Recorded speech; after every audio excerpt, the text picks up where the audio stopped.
بسم اللہ الرحمن الرحیم۔ السلام علیکم ناظرین گرامی، حضرت حسین رضی اللہ تعالیٰ عنہ کے واقعہ شہادت سے دل کا رنجیدہ اور غمگین ہونا ایک فطری عمل ہے، اور اس پر صبر کرنا مسلمانوں کا شیوا ہے۔ یہ اسلامی تاریخ میں ایک بہت بڑا صدمہ تھا،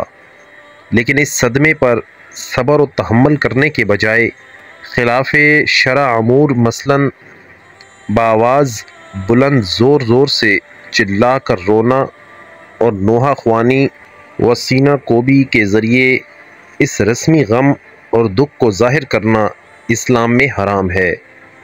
اسی طرح جب کوئی شہید ہو جائے تو اس سے دل کا رنجیدہ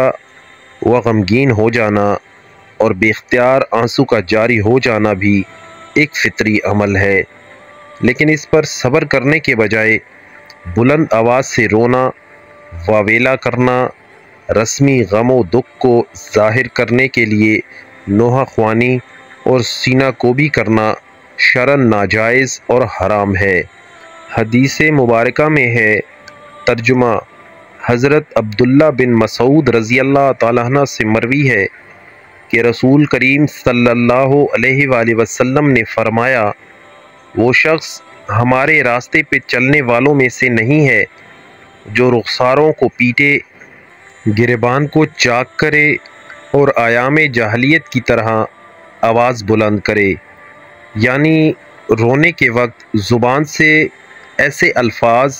اور ایسی آواز نکالے جو شرعاً ممنوع ہے، جیسے نوحہ یا واویلا کرنا وغیرہ۔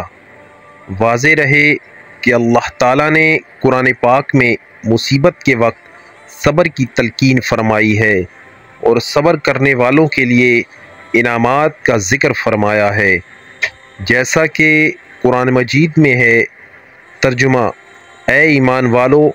صبر اور نماز سے مدد لو، بے شک اللہ تعالیٰ صبر کرنے والوں کے ساتھ ہے، اور اللہ تعالیٰ کی راہ میں شہید ہونے والوں کو مردہ نہ کہو بلکہ وہ زندہ ہیں لیکن تم کو شعور نہیں۔ اسی طرح قرآن مجید میں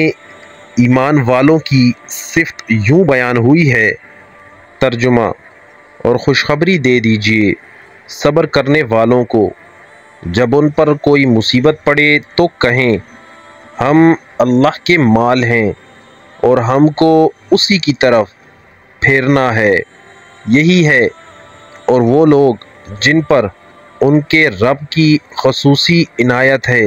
اور رحمت، اور یہی لوگ راہ پر ہیں۔ اللہ تعالیٰ قرآن مجید میں پھر فرماتا ہے، جبکہ مروجہ ماتم قرآن مجید میں دیے گئے حکم صبر کے بھی خلاف ہے اور احادیث مبارک میں دیے گئے احکام کے سری خلاف ہے۔ بصورت مصولہ، رنج و غم ایک غیر اختیاری چیز ہے جس پر شریعت مطہرہ میں مواخذہ نہیں ہے،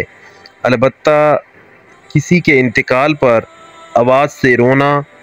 چیخنا، سینہ کوبی کرنا اور لباس چیر کر اس غم کا اظہار کرنا، ماتم کرنا شرعاً ناجائز اور حرام ہے۔ رسول اکرم صلی اللہ علیہ وآلہ وسلم نے اس سے منع فرمایا ہے۔ چنانچہ حضرت عبداللہ بن مسعود رضی اللہ تعالیٰ عنہ سے روایت ہے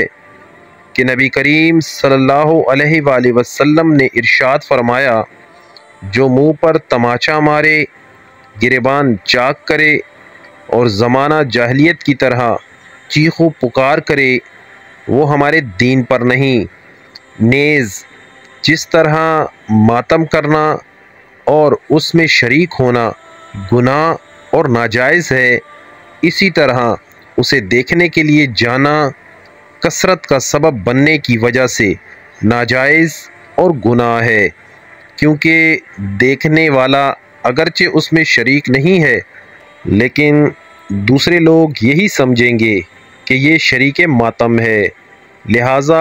ماتم دیکھنے کے لیے جانا بھی ناجائز ہے۔ والسلام۔